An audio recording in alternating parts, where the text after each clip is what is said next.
Welcome, everyone, to yet another episode of Strife's Sanctum with your host, Citizen Strife. It's another Tuesday morning. It's been a couple of weeks since I've actually recorded because I did East 8 on a Thursday, so I took a week off and tried to focus in on what I was going to do going forward, one of those being trying to get guests lined up. I wanted to try something different, wanted to, see if I could talk with people and learn about games from their perspective and kind of bounce things off them. When I tried to speak with them, it turns out it wasn't as easy as I thought. Our method of doing it was trying to do things through Discord. Turns out that even though I have a Rode Procaster microphone and I think it sounds really, really good on anybody else's end through Discord, which is our easiest method of getting this done, it's this weird crackling noise, and it could be gain, it could just be a processing issue, whatever. I figured until that gets resolved, I'm just going to go about my own business the way I have been. As much as I would like to have guests involved, I also feel it is a burden on them too to listen to weird crackling and static noises for over an hour, because it's fine on my recording end. The issue was people listening to me trying to interview them. I don't want to subject any potential guest to that problem until it potentially gets fixed. If it does, then I could consider having guests on. But for right now, the best thing to do is, go about my merry way and keep going how I'm going to do it. And one of those ways of doing that was actually trying to expand the games and anime lists that I've been doing. Now, anime is not a problem because I've got like 3 or 4 different subscriptions. I've got Netflix, I've got Verve, which includes Crunchyroll and High Dive, and then Funimation. So I'm pretty well set in that regard. But video games was becoming a bit of a difficult thing for me because my sole interest was Japanese RPGs. But then I realized, why not focus in on other Japanese games that I may have missed in my life, like some of the Nintendo 64 Zelda and Mario games. I mean, I played, Majora's Mask and Ocarina of Time and such, but I never did stuff like Super Mario 64. I never played stuff like Resident Evil, or I gave up on those like first or second games in or whatever. I haven't played Mega Man's in forever. You can kind of get my point. Because not just then as a retro player, but now as a person playing PS4 and Nintendo Switch, I realized there's a lot of fertile ground that Japanese games cover that don't get under that RPG label that I'm ignoring because I have a singular focus. So I've decided to get Gamefly again. And for those who don't know, Gamefly is a subscription service that sends games. It's how the old Netflix system used to send DVDs, but with video game rentals. And man, I used to use it a ton. I think after a while I gave up on it, and then I'm back on it, and I'm like, yeah, that's perfect. It works perfect for me because now I get to experiment with some games that I hadn't played before, like Sonic Colors Ultimate Edition. I believe that's what it's called. I would never really play Sonic if it weren't for, easy access or those old school platformers that I lost, favor with just because I went so far down the RPG rabbit hole that I've kind of neglected that side. Or even playing something like a Devil May Cry or a Bayonetta, things that I don't really do all that much, or No More Heroes. You can see where that would be fertile ground to review or even do a playthrough on or do a stream, because it's all encompassing on a Japanese umbrella. This channel should be all about how I handle Japanese culture through the lens of video games and anime and other forms too. So my fandom shouldn't just be sectioned off to one thing. I don't know how successful that's going to be, but it's not really a major cost to me. It was like $15 for one game. One game through. But I'll worry about that when I get it because I'm working through Tales of Arise. I will save more thoughts for Tales of Arise when I actually do the review of Tales of Berseria next week, but man, am I initially impressed. There's a lot of hype surrounding Tales of Arise, as it should be, because this is the first PS4, and it's going to be the last PS4 into the PS5 game that... Because Tales of Berseria felt like a PS3 game that upscaled to PS4, that sort of thing. I think they were PS3 style games uploaded to PS4 or upgraded. This one certainly feels like the first PS4 or PS5 Tales game. The environments are gorgeous. The characters are well grounded. It feels like a mixture of all the Tales games that you used to play, specifically Berseria on my end, because that's the one I have most familiarity with a lot of like those modern or early to mid Final Fantasies like 7. You've got aspects of 12, especially in the environmental design and some of the ideas and at play. But then a lot of the combat mixes in some elements of Final Fantasy VII Remake. It doesn't completely rip them off though, which is nice because it's its own game. It's its own vibe, it's its own feel, but it's a down-to-earth, very, I'd say darker, not brooding, but darker and mature-sounding Tales game to me. Sometimes it gets up into its own comedy way too much. This one is kind of a nice counterbalance, veering towards the more serious side. So if you're looking for a very serious game, or if you've never tried a Tales game before, this is definitely a good start for me. And I don't know if it's going to end up beating Berseria as my favorite, but I'm pleasantly hopeful, and it certainly seems like the reviews are striking as well. So I'm advertising it wherever I can to people who may have not played it. I've noticed a lot of people who watch my stuff say, "Oh my god, I heard of that, but I never played that." That happens with, I'd say, Yakuza more than anything. When I played Yakuza Like a Dragon, which I will play on YouTube and review as well, I again stress that I'm not alone. I'm new to the YouTube thing, relatively, but I still think that my skewing towards Japanese games is not in the mainstream. It is not. But there are a lot of games or shows that people may not have heard of, and I have to go and say, well, how do I approach talking about a subject? How do I approach giving somebody an interesting time? Because they were into Mario, or they were into Zelda, or they were into those retro Japanese games, or they were into Sonic or whatever. Where's that gap between, oh, well, maybe you played a Final Fantasy game, but try this one instead? That's kind of how I approached East last week. Was I basically just said, it's my favorite. And here's why. I spent like an hour gushing over East 8, right?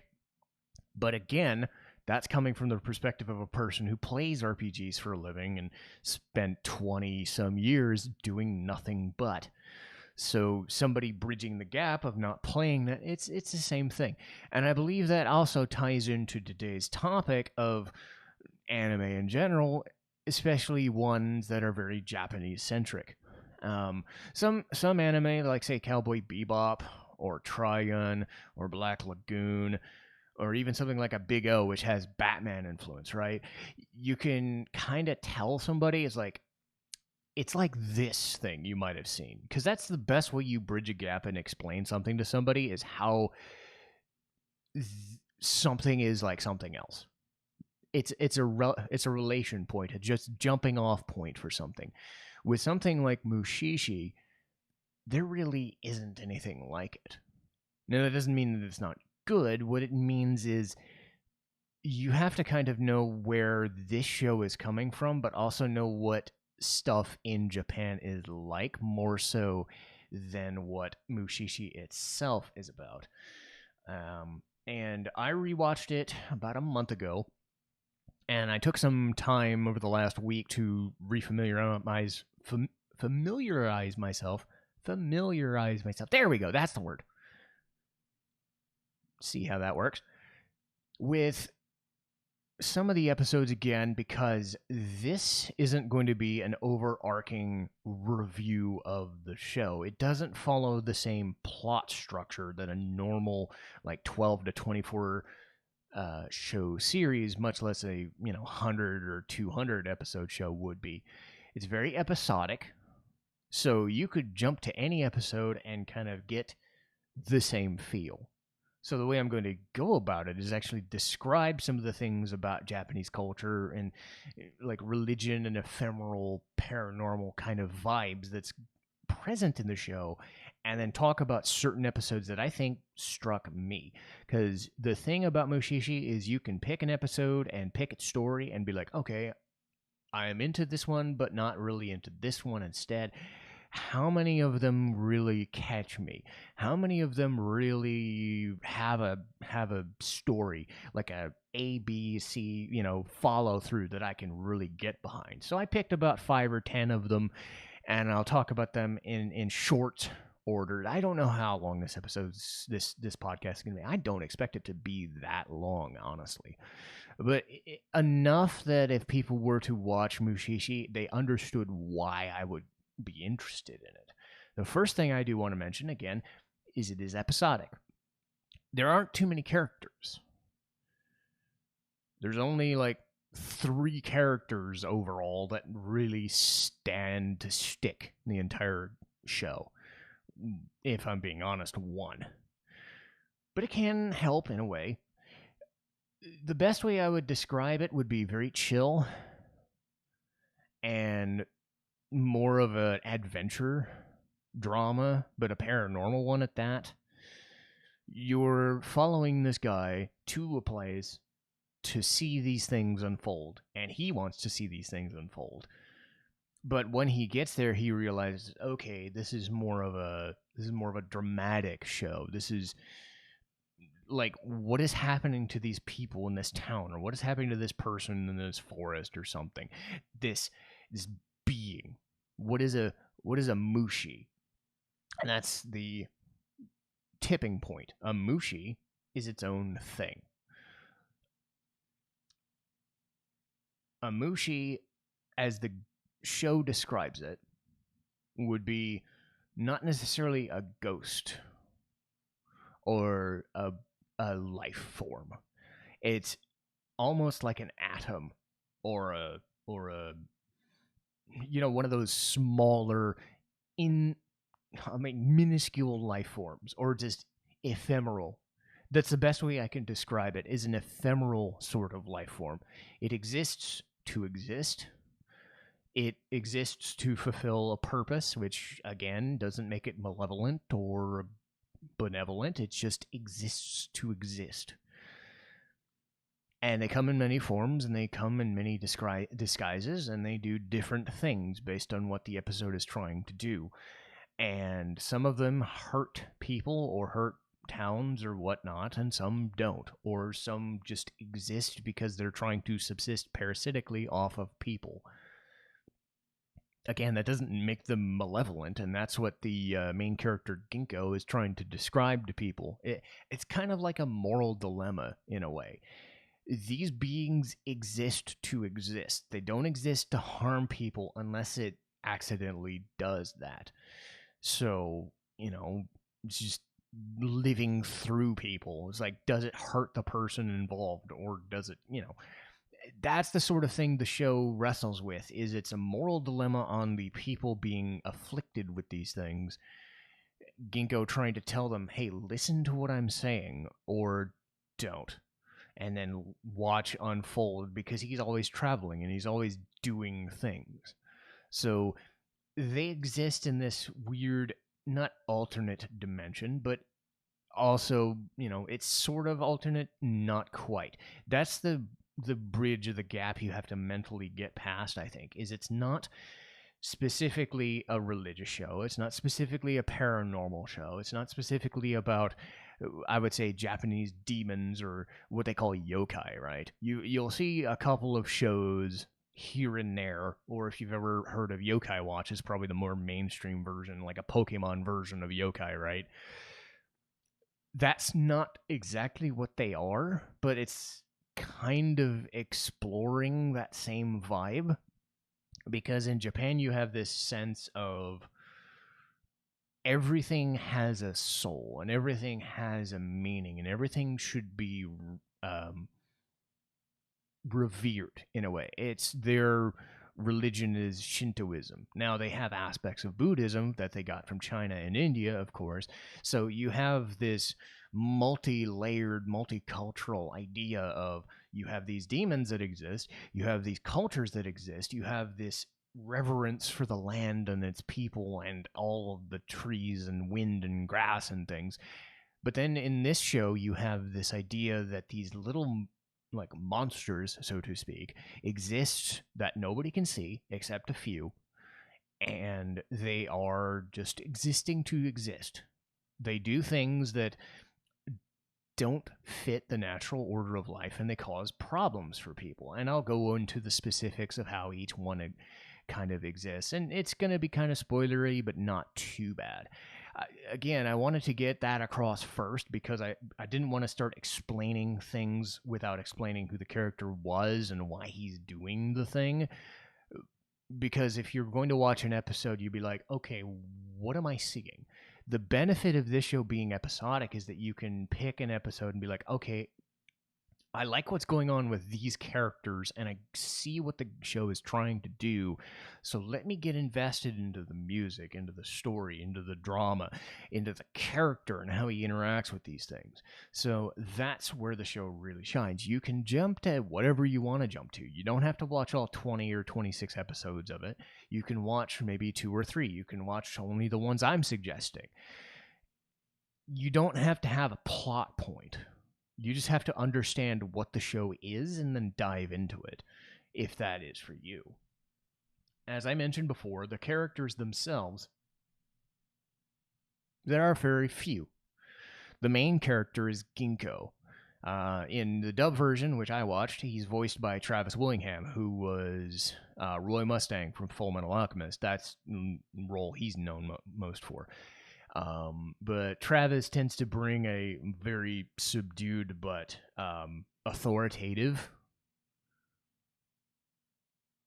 voice to this character, who's a nice guy, but is trying to just tell people, hey, I know more about this subject than you. His lifestyle is he is what is known as a Mushi master. Think of those wandering priests or wandering bards or wandering adventurers. He's a wandering Mushi master. He travels to understand these things because to him, these things are around him every day. So he carries this trusty package of like all these little herbs and medicines and warding things, almost like a priest would. And he knows all of this stuff. He understands all this stuff because they follow him around because he can attract them. So he takes this cigarette, I guess, and the smoke, it's like this special smoke that kind of stops them from bothering him while he's traveling. So his whole goal is to go to a place per episode and just tell people, okay, I know what's going on. You have to trust me. So let me figure out what's going on. And some of them do, some of them don't. And the people who are, because they're desperate, they're having issues with their lives and they don't understand it. And this guy comes in and he's like, well, I know the answer to this. You have to understand what I'm telling you. That's the moral dilemma, is you have people who are too frantic to follow his advice, and then he comes back 6 months later or whatever, because they do time lapses and things. And shit goes south, or shit gets better, or whatever, and he works through these, whether he's successful or not. So every episode is Ginkgo trying to alleviate the issues of the people or the town that these Mushi are infesting and move on. Some are successful, some are not. Later on in the show, we get a backstory about Ginkgo through the eyes of a second Mushi master known as Nui.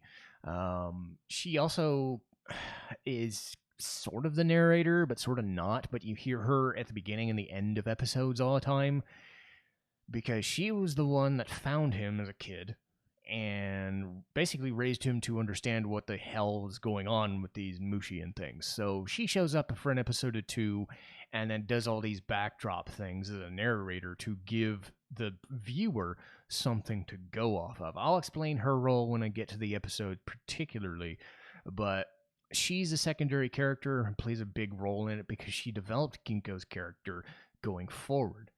And the only other character of note would be Adashino, voiced by Chuck Huber.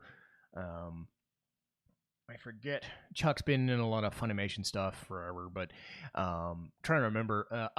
Yeah, Shao Tucker from Fullmetal Alchemist. Again, I'm trying to use Fullmetal Alchemist because that's what most people would have seen. But he's been in God knows how much stuff. But Adashino's character is kind of a merchant.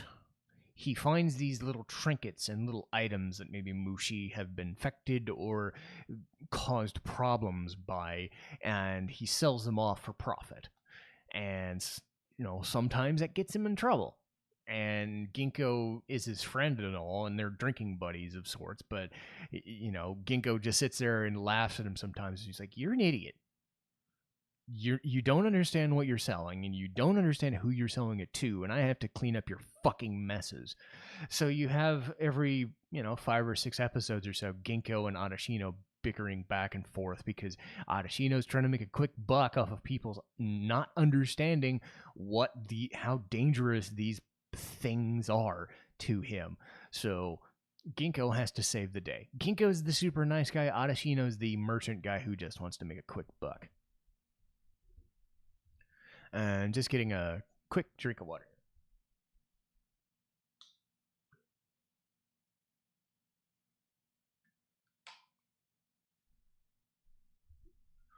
All right. And as I said, this show doesn't have a crazy amount of plot to go with it. So what is its draw other than every episode is different and every episode has a different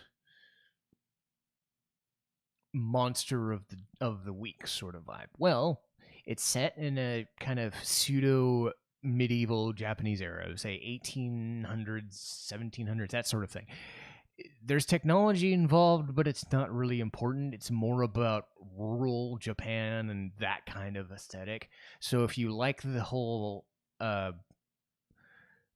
Eastern style architecture and Eastern style like medieval dramas and stuff like that, you kind of understand where it's coming from. It's not this is set in a school, this is set in modern Japan. No, this is set in a very rustic medieval Japanese setting. So it gets you into that period piece mindset right away. The show is very slow, but not like at a snail's pace.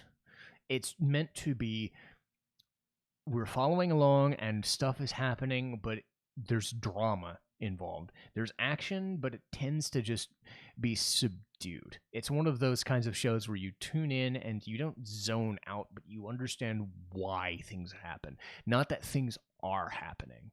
So you hear a lot of like softer music, like pianos and maybe some drums and just a lot of unique instrumentation. When it gets hectic, then you maybe get some, I guess what you would call battle scenes or action scenes. They happen here and there, but those are mostly one or two big scenes in the midst of this dramatic show.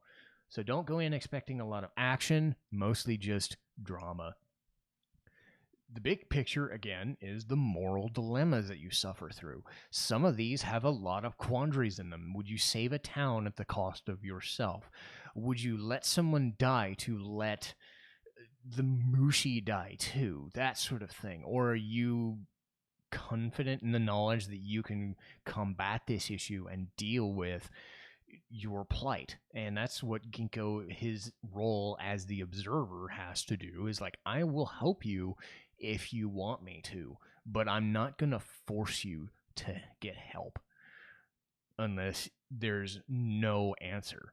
Because he's a good guy. He wants to help these people solve their problems, but if they're too stupid or too narrow-minded to not accept it, well, sucks to be them, I guess. And that's where all these episodes kind of dive into things.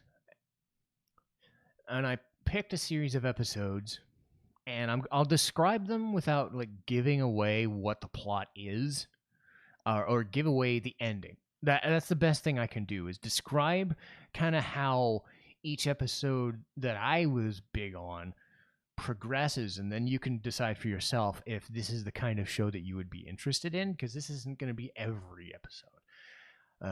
First one would be known as episode 2, Light of the Eyelid.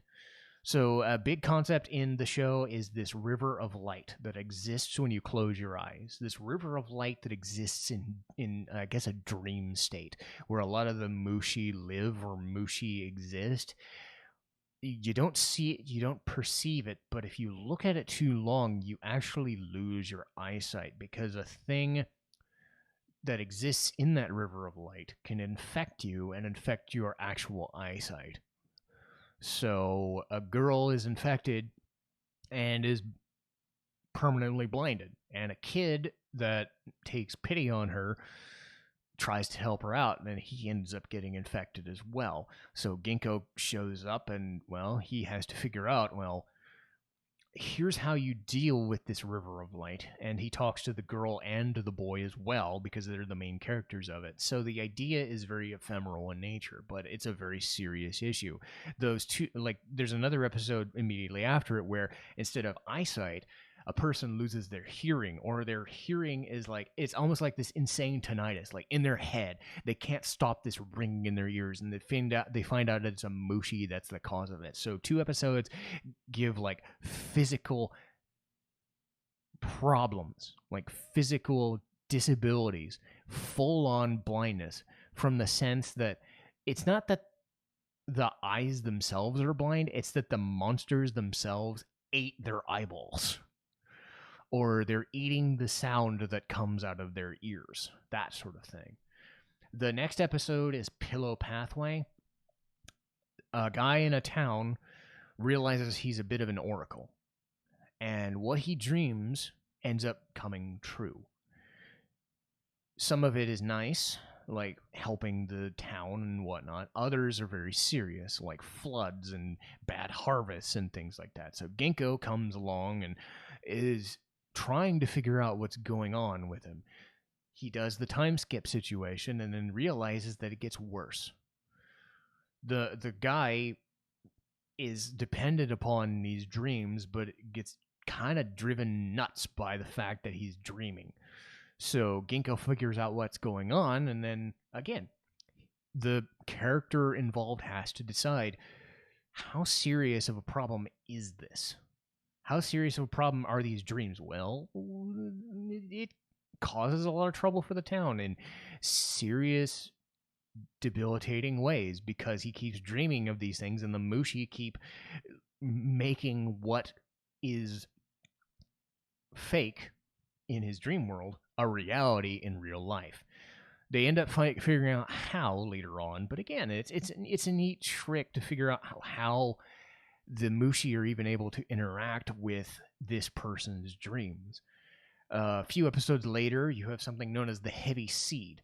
So a town suffers bad harvests each year, but there is a seed that can be planted inside a human being, and it's underneath their tongue. The problem is the seed itself can give you a year's harvest in no time flat. It's a miracle seed. It's like those magic beans in Zelda or something, except an entire field of food, right? The drawback becomes if you use it, the next seed shows up in whoever is the weakest person in the village. So that becomes a moral quandary. Are you willing to sacrifice a person in your town, or are you willing to sacrifice yourself in order to feed a village that is on the brink of death? Another episode is The White Lives in the Inkstone. And again, this is kind of a Japanese-centric one, sure. Inkstones are the way that calligraphy, old school calligraphy was. Like, think of like pens and quivers in like, English TV shows and stuff, like the old school TVs. Instead of like pen and ink, you'd have a stone made of ink. right? You would rub like this carved piece of stone on an ink stone, and it would rub and rub and rub, and then you would have some ink, and then you could make a Japanese letter or something.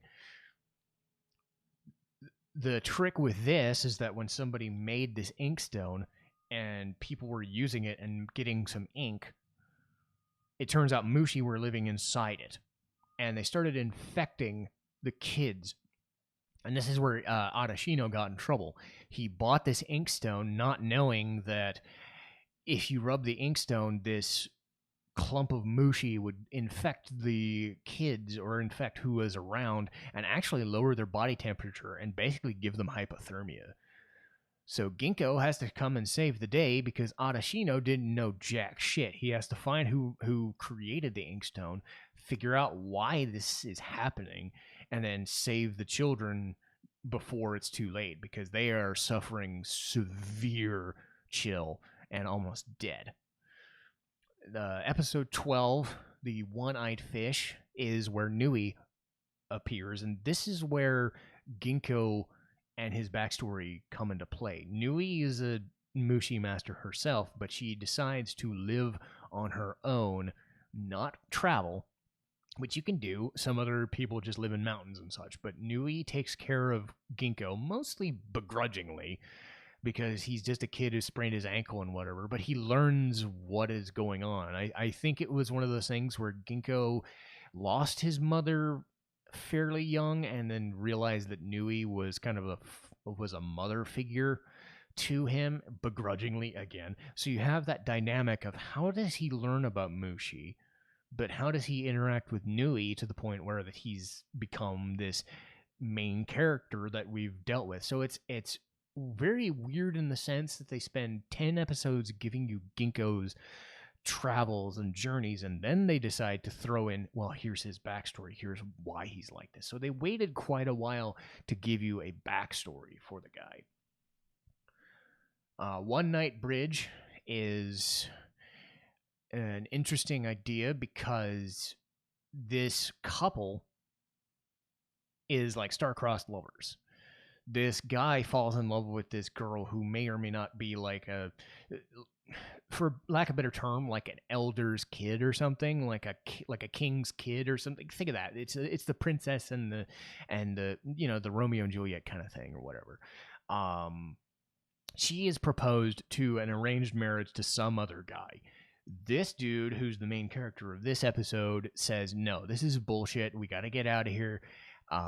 Let's cross the bridge. We find that the bridge itself is disrepair, so what they actually end up doing is finding a bridge made of Mushi. So for whatever reason, Mushi are creating this bridge, and the girl falls. And then for the next 3 to 6 months, she is practically comatose, for lack of a better term. And the guy is at fault, and Ginkgo finds his way to this village, and then, weird shenanigans come around and such.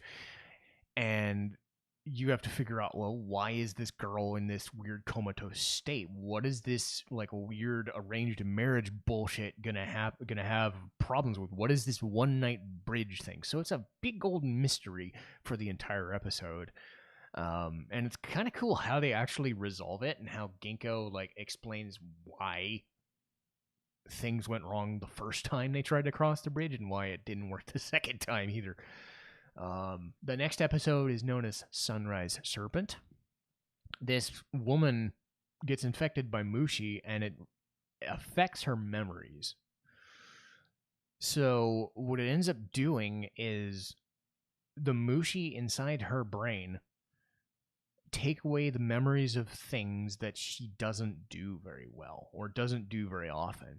So her kid has to figure out, how do I manage this woman who is not only my mother and my only, parent, because apparently my dad is gone, so you have that issue on side of it. You have Ginkgo coming around and telling you what's going on. The idea is that the Mushi have infected her brain, and it's taking away memories of tasks that she has let go, or things that don't really matter in the day-to-day life, and it could affect her super, super quickly. So it's a nice nod to a real life concern, which is Alzheimer's disease and dementia. I worked in a dementia ward for a while as a volunteer, and to no uncertain terms, Alzheimer's disease and dementia are some of the worst afflictions you can suffer. It really changes a person's life, and it's really an impact on the people around them. So, Sunrise Serpent as an episode is a kind of bouncing off point for how a person would deal with those kinds of situations in this fantastical setting, no less. Sure, but it is a nod to something that is fairly serious and can mileage may vary on how affected you are and that sort of thing, but that's one of the episodes that I think really would speak to somebody because it's a real life problem that they tackle in this fantastical way. So I wouldn't say it was my favorite, but it's certainly one that I would check out more than anything.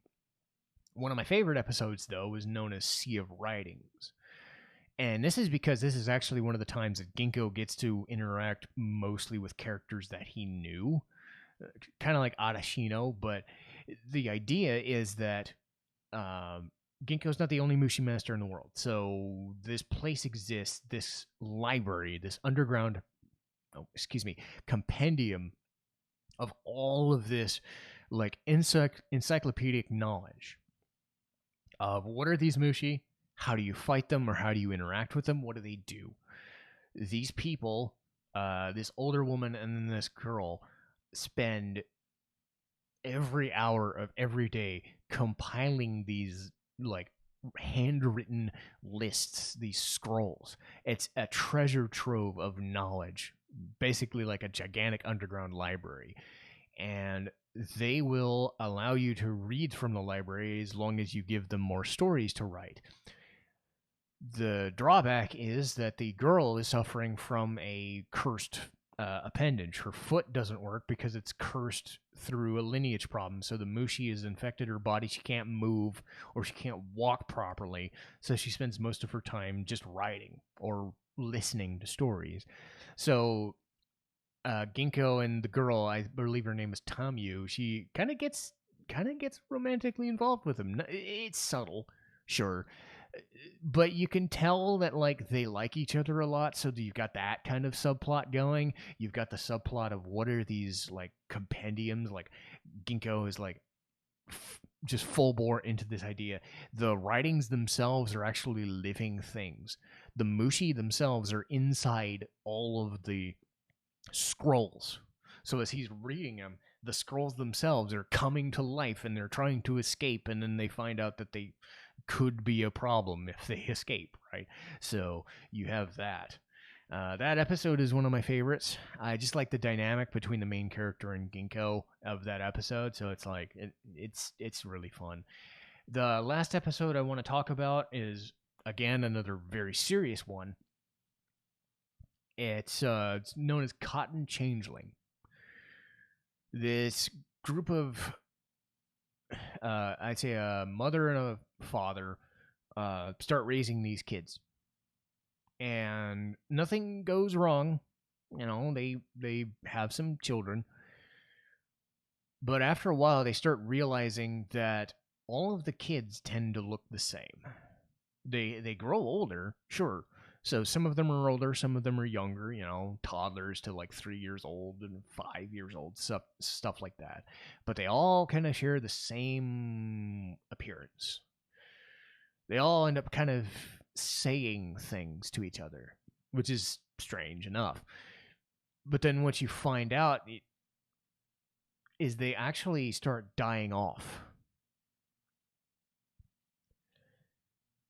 And then Ginkgo shows up, knowing that these distraught parents are losing their children through whatever means. These children that all look the same and all feel the same and whatever. Despite the fact that it's an eerie setup, they still love their children because, I mean, why wouldn't they, right? But Ginkgo has to tell them that something is going on that is Mushi related, and he wants them to kill their children, not wait them out, not stop the infest, and actually murder their children. For better or for worse, his solution for these people is, I want you to get rid of them now, because it's just going to cause problems later. And it's really sad because, yeah, you realize that these Mushi that infect these things are really realizing, oh shit, something's going to go wrong. This guy is trying to murder us. And I've said before that this show isn't like either action heavy or mood heavy, but then you get episodes like this, or you get episodes like Sunrise Serpent that really tackle actual issues of how do you deal with children that are having issues in their lives, or how do you deal with somebody who has a dementia problem, or whatever it may be.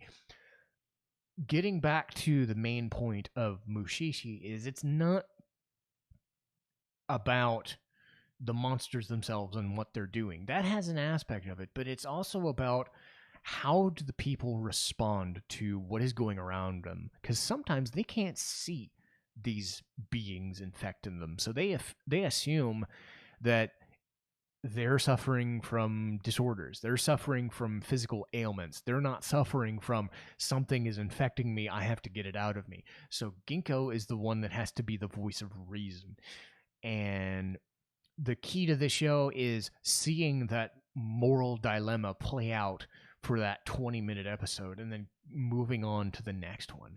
So this show is a fun little experience of that medieval setting, a nice subdued aura of music and ambiance, a good main character who drives the narrative as a through point for all these episodes, but you also get to see this weird paranormal vibe, especially coming up on something like a Halloween, or if you're fascinated at all with the paranormal in any sense, this is a show that I think would speak to you for many different reasons. I found myself enjoying it quite a bit for many different reasons.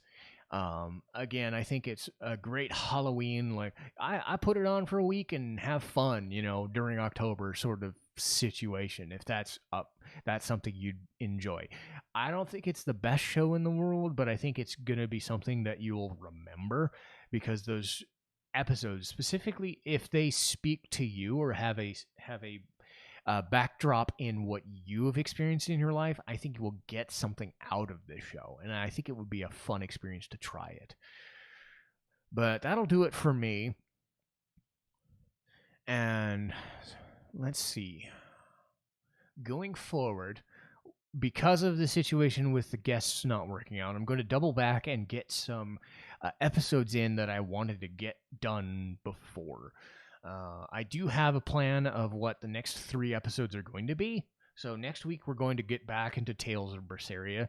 I wanted to do that with a guest. Again, can't really do that for now, but it actually works out because I have some background in Tales of Arise. I don't think I'll be able to beat Tales of Arise in a week or so, but I will be able to play a lot more of it and give you my thoughts on it, and just talk about Tales of Berseria in general. And I have a lot to talk about. That game, to that point, was my favorite Tales game. I don't know if Arise is going to be better overall, but I'm intrigued. So next week is Tales heavy. The week after that will be another anime. It'll be known as Land of the Lustrous. Haven't watched that show in a couple of years, but just aesthetically, much less a story, it is a hell of a trip. The visuals in that show are amazing. So after we do Land of the Lustrous, we'll get into October, I believe, and then we'll do Super Mario RPG. After that point, I'm going to start filtering in things like going to an anime convention and talking about what happened at the convention, or I'm going to talk about, in the future, I'm going to do an episode on Cowboy Bebop, the anime, versus Cowboy Bebop, the live action, because that's going to be in like November. and then later on it's going to be Matrix 4 is going to come out, so I have an episode planned about the Animatrix, the anime compilation of the Matrix from about 25 years ago. So I have a lot of that stuff to look forward to. Again, I'm going to try and filter in non-Japanese RPGs, stuff like Mario, stuff like Zelda, Metroid, Resident Evil, Silent Hill, No More Heroes, things that don't fit the RPG bill.